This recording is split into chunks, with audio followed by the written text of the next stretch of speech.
et bienvenue sur Plume à Papote.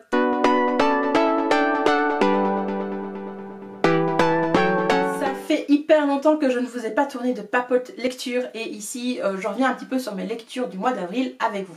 Une petite précision, j'ai remarqué quand même que le nouveau format de la chaîne, donc le format J'ai lu, ne marche pas vraiment alors que je vous parle de bouquins et que c'est un peu pareil que les papotes lecture. Sauf que bah voilà, les papotes lecture je prépare beaucoup moins bien, je vais beaucoup moins dans l'approfondissement et dans l'analyse des œuvres que je vous partage. Et ça fonctionne mieux finalement que le format J'ai lu. Alors je sais pas si c'est un manque d'explication, de communication de ma part, ou si ça vous intéresse tout simplement pas d'avoir un focus sur des livres avec un certain thème ou un certain auteur.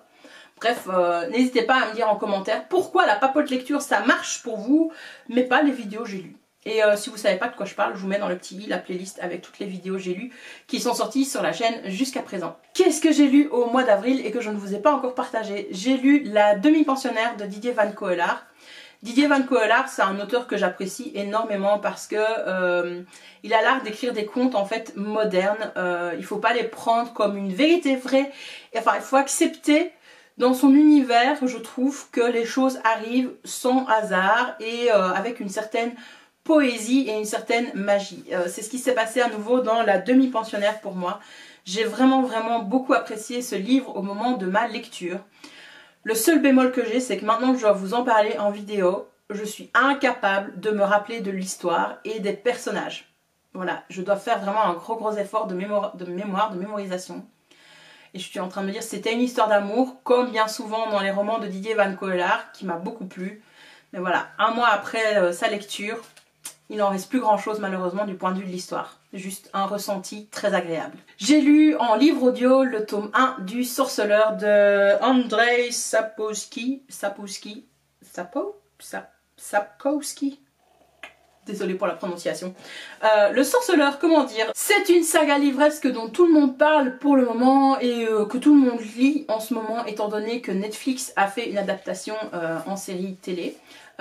Qui est absolument géniale, hein. J'ai vraiment beaucoup apprécié la série à sa sortie, j'ai vraiment apprécié la regarder et je pense vraiment me la regarder à nouveau. C'est le genre de série vers laquelle j'irai et que je regarderai à nouveau avec grand plaisir.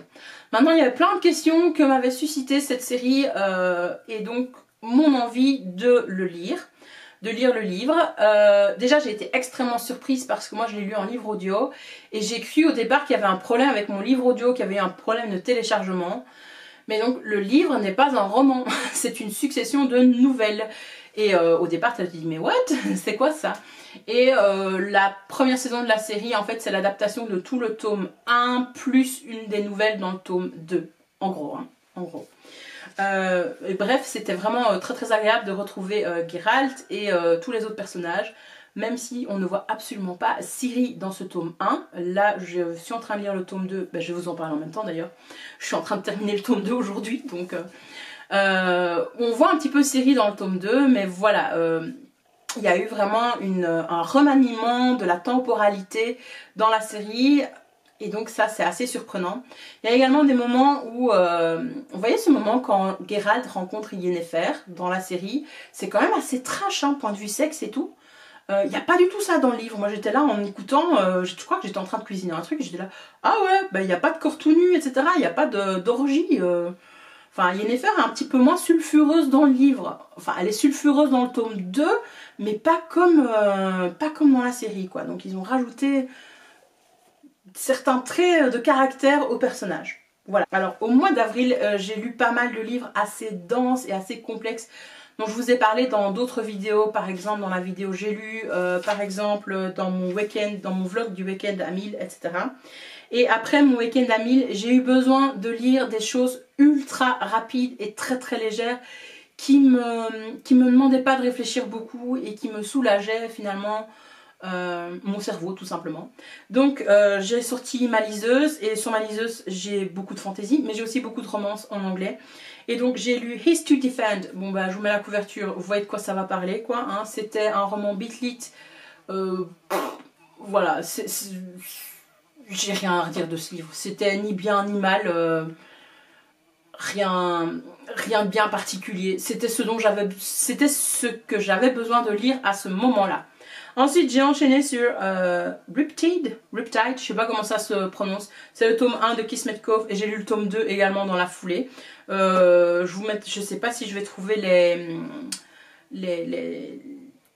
les couvertures, mais bon, voilà, romance paranormale, tu te demandes pourquoi est-ce qu'on écrit ça? Ben on l'écrit parce qu'à certains moments dans la vie, t'as besoin de lire des trucs sans prise de tête et gnangnan et qui finissent bien. Voilà, c'est ça aussi la littérature. Alors j'ai fait une autre lecture audio ce mois-ci, j'ai lu Une secte de Maxime Chatham en lecture audio. C'était la pire idée quoi, j'ai lu ce bouquin quand j'étais en train de faire du vélo dans les bois, quand j'étais en train de jardiner, quand j'étais en train de tondre ma pelouse, et à chaque fois, ou quand je nettoyais des légumes même, et à chaque fois, enfin c'est un bouquin qui traite d'insectes quoi, et donc ça te rend mais totalement parano surtout, et quand t'es en pleine nature, mais vraiment pas le bon plan quoi, vraiment pas le bon plan, même sur ton jardin, ta terrasse, non quoi. Et puis alors j'étais là à me dire je vais aller au lit, et s'il y a une araignée qui traîne ou quoi, enfin ça te rend un petit peu parano, franchement voilà, très mauvaise idée. J'ai à nouveau apprécié ce Maxime Chatham, c'était vraiment un de mes auteurs préférés, hein. Je pense que vous l'avez compris en me suivant sur la chaîne. J'aime bien la façon dont il me fait peur parce qu'il fait des personnages malins et pas... Enfin, j'ai pas de problème avec ces personnages masculins par exemple. Je trouve que ces personnages masculins sont toujours très corrects et très décents, j'ai pas d'autres mots. Dans une culture du viol quand même assez présente et assez misogyne, dans la plupart des bouquins, ça fait du bien d'avoir juste des personnages masculins corrects et ça devrait être normal. Ici j'ai apprécié parce qu'il s'est renouvelé et son personnage masculin est quand même assez différent de ceux qu'il nous a proposés depuis le début de sa carrière. Je me permets de dire ça parce qu'en fait je me suis rendu compte à la fin de ma lecture qu'il me reste 3 livres de Maxime Chatham à lire et puis j'aurais lu tout ce qu'il a sorti et tout ce qu'il a publié. Donc je commence à bien connaître l'auteur, quoi, j'ai envie de te dire. Il ne me connaît pas, mais moi je le connais, voilà.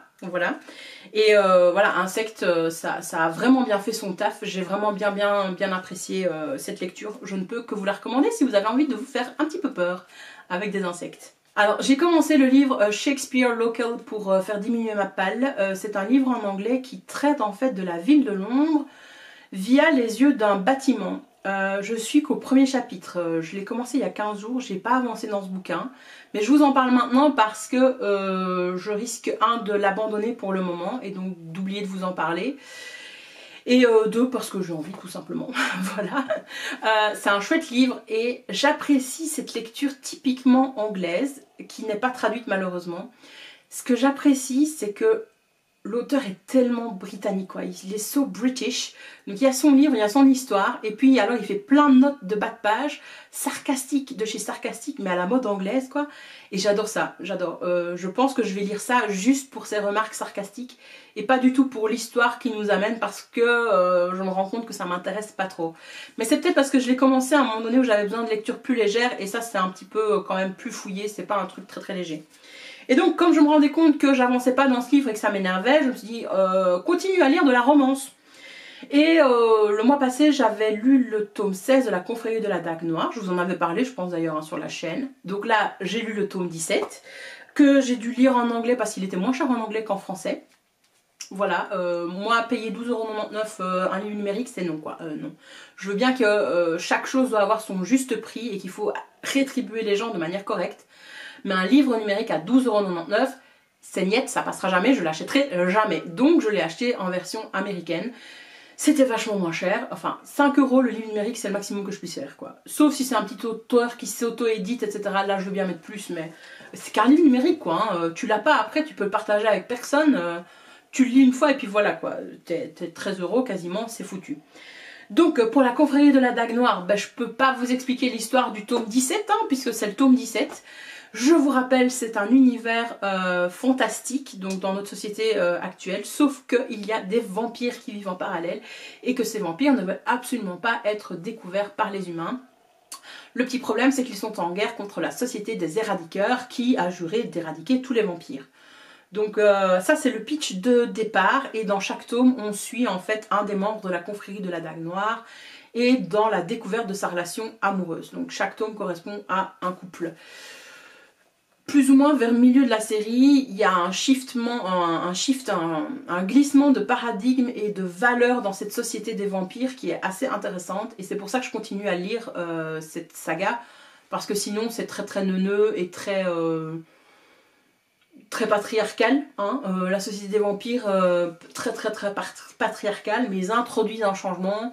Alors ça vient pas une série féministe, hein, on n'en est pas là, mais voilà, il y a un changement, il y a une évolution, et ça me plaît bien quand tu dois pas trop réfléchir.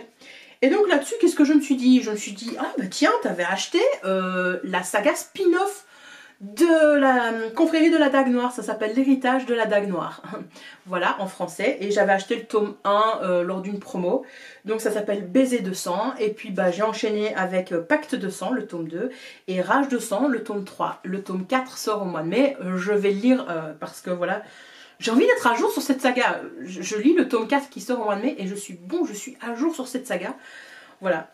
Qu'est-ce qui se passe dans Baiser de sang, Pacte de sang et Rage de sang? Eh ben, des couples de l'amour entre vampires, voilà. Sauf que c'est plus un membre de la confrérie de la Dague Noire, mais c'est les apprentis, j'ai envie de vous dire ça comme ça. Bref, c'est pas énorme. Et ben on en a fini avec toutes mes lectures du mois d'avril, les gars, et j'ai seulement parlé 12 minutes et 12 secondes. J'ai été vite, j'espère que ça aura été clair pour vous, voilà. Là on est le dernier jour du mois d'avril et ben, ma dernière lecture ce sera le Sorceleur, le tome 2, il me reste 1h55 de lecture en livre audio, ce que je vais faire tout à l'heure en cuisinant, en rangeant un petit peu la maison ou en faisant de la couture, voilà. Vous savez tout sur mes lectures du mois d'avril, j'espère que la vidéo vous aura plu, n'hésitez pas à la liker, à la partager, à commenter ci-dessous quelles sont vos lectures en cours, ce que vous avez lu au mois d'avril et qu'il faut absolument lire.